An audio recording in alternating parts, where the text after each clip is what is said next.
We're talking about orchestral scores today. How can we read them? How can we get used to reading them? Because there's a lot of information going on, a lot of stuff in here that's hard to follow. So let's get into how we can learn to read these. Hey, I'm Isaac Schanno Johnson. If you don't know me, I'm a musician, composer, producer, and I make videos about all that fun stuff, music composition, music production. So make sure you hit that subscribe button to see videos like this in the future. Let's get into how we can read orchestral scores, because they can be really complicated and really intimidating, especially if you're not used to looking at them. But there are a couple things that we can sort of learn and get better at that'll help make following these and reading these so much easier, because they're not nearly as difficult to follow as you might think. Difficult to look at from the book and be able to imagine what it sounds like, but follow while listening to the music is something we can get done pretty quickly. So let's get into some steps we can take, some specific things we can do and improve on and get better at in order to read orchestral scores a little more easily.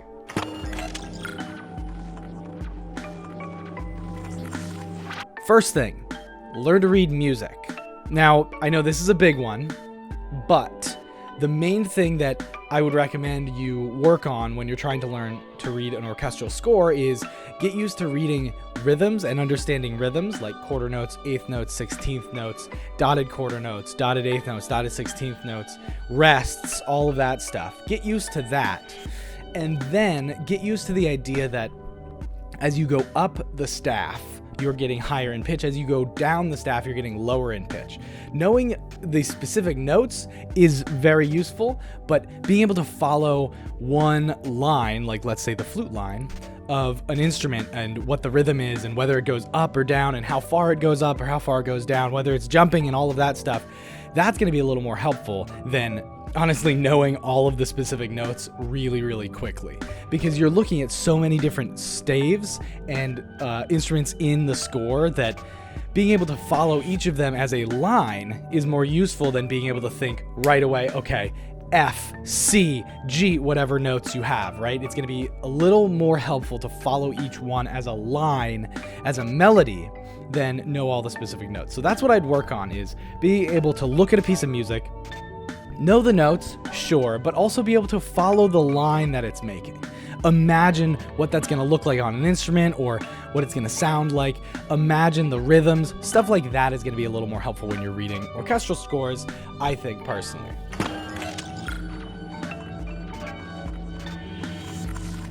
The next thing is going to be learning different clefs. So learning where the different notes are in certain clefs and the range of where those notes are, right? Where on a piano are they? I'm going to use the example of a piano a lot because I'm a piano player, and you can play orchestral scores like this one. You can get a pretty good idea of what it sounds like by playing it on the piano.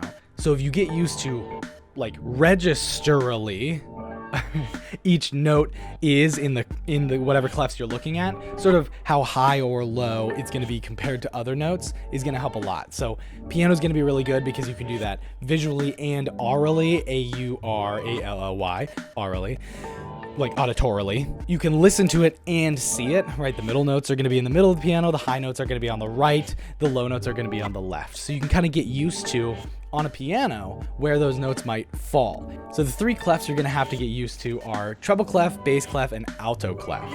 Alto clef is mostly just used for viola, but in an orchestra, you're going to have violas. So you got to learn how to read viola clef or alto clef. So get used to where those are. Some of them, the treble clef is going to have higher notes just because of how that clef is written. Bass clef is going to have lower notes because it's written for bass instruments, and then alto clef is going to be kind of in the middle, right? So get used to where generally those are going to be, where they're going to sound, where they're going to be playing them, and try to get a little faster with reading them. If you have to really struggle to figure out one note, that's going to be a little harder, but if you can kind of get used to thinking in terms of a line and intervals, right? A line that goes down stepwise is just going to go backwards through the musical alphabet. That's going to be a little easier to help you figure out what each different instrument is doing and be able to figure it out and hear it and follow along with it.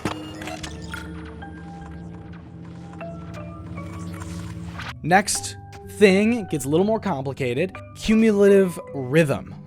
Look at the cumulative rhythm of a piece of music. Now, this one's a little complicated because it's putting a bunch of different rhythms together. But what you want to think is, if you were to cram every single note in an orchestra score onto one staff, or one grand staff, piano clef, right? Treble clef, bass clef, but only one of those, right? You have two clefs. Then what's the rhythm gonna be? If you put all of the rhythms together and just played every single thing, every single rhythm together as if it were one big line, what would that sound like, right? A lot of the time you'll have constant eighth notes. Because you'll have constant eighth notes in one voice, that means the cumulative rhythm for the entire piece, or at least that section, is going to be constant eighth notes. So imagine putting all of the rhythms together so you can hear the cumulative rhythm of what everything combined is going to be.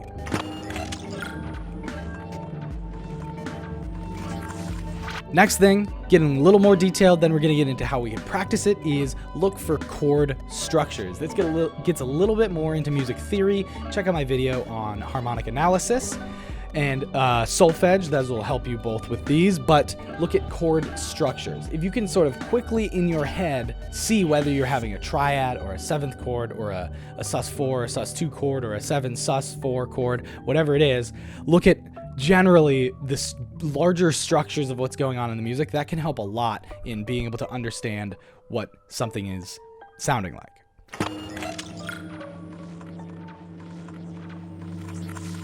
What can we do to practice it? First thing, look at scores. Get a score. This is a pocket score. It's really cheap, maybe $5 if you go to a used bookstore, and you can follow them along. You can also check out imslp.org. I'll put a link to that in the description. I'll also put it up on the screen so you can see what it looks like. IMSLP has tons and tons of scores for free, because most of them are either old manuscripts that are now public domain or other scores that are public domain. So you can find scores and follow them along. I personally really like having a paper copy so that I can make notes on it and flip the pages and follow the score and just look through it whenever.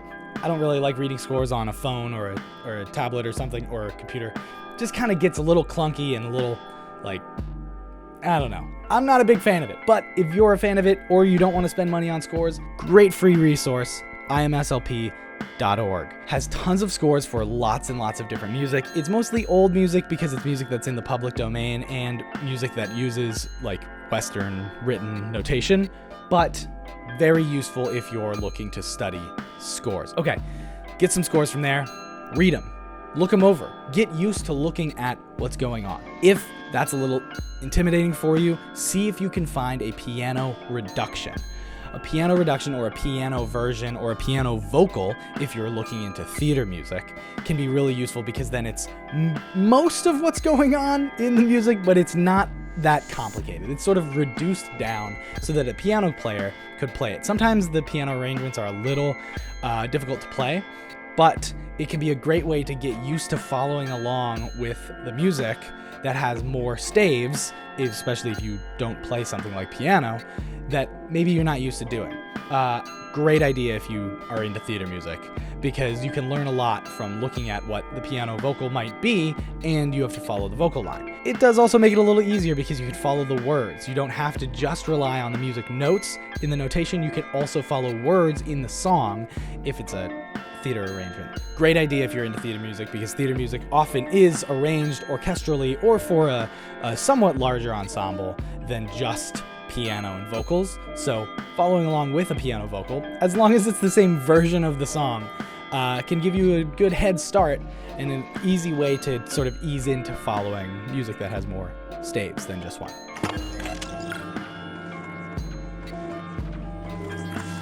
Next thing, string quartets.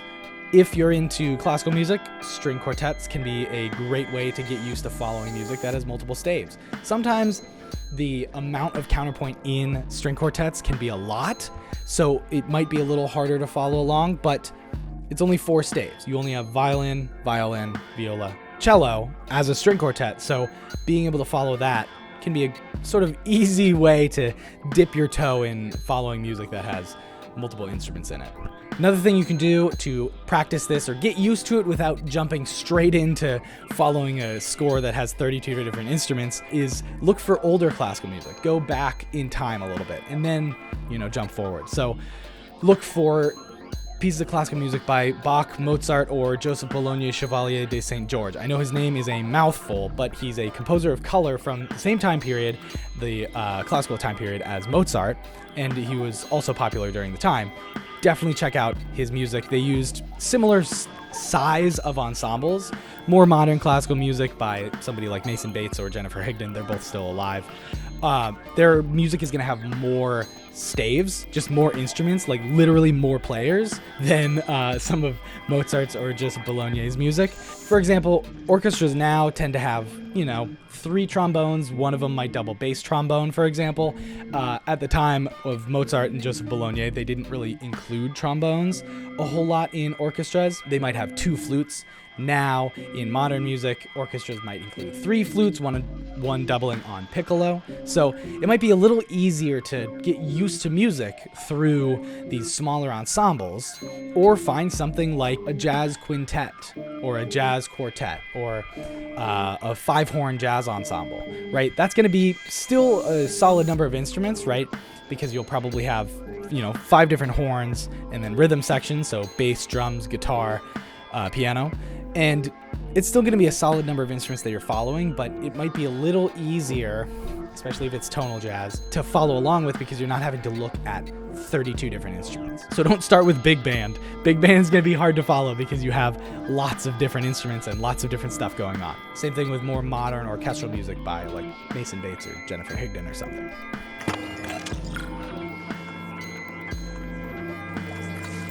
One final thing that is very detailed, very, very, very detailed if you really want to get into it, is learn the techniques of the different instruments that you're looking at. If you're reading orchestra scores, learn the techniques that string players use on viola, violin, cello, and bass.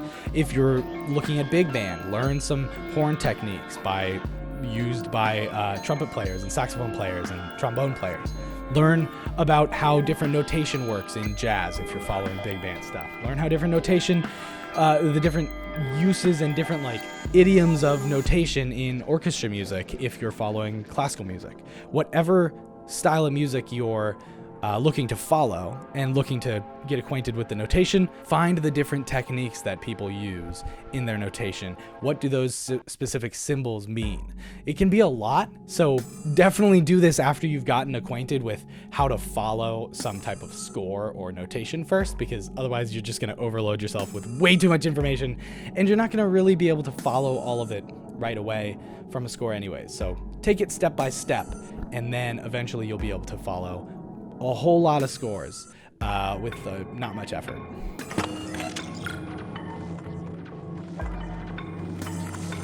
Whew. Okay, that's a lot of stuff to work on and practice. I know.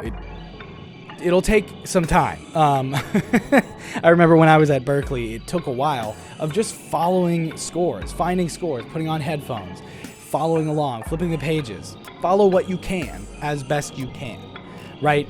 Some stuff that you can get used to following is follow the melody and the bass line first, or follow whatever instrument you play if the instrument you play is in that specific piece of music. For example, I play guitar and piano, so if I'm listening to a jazz big band arrangement, I'm probably going to be looking a lot at what the piano is doing and what the guitar is doing, as well as looking at the melody and some of the other stuff, right? But it takes some time. It takes some practice, just picking up scores, putting on headphones, playing the music, and following along. See what you can get from following along. The more you do it, you will get surprisingly better at just doing that. And you'll be able to, pick up a score by some composer that you've never heard of before and be like, oh, cool. You can get sort of an idea of what it's going to sound like. And if you're like me, who directs a youth orchestra, then, it's a skill that you got to learn. So it can really help with being able to learn music, being able to appreciate other styles of music and different types of music, and appreciate the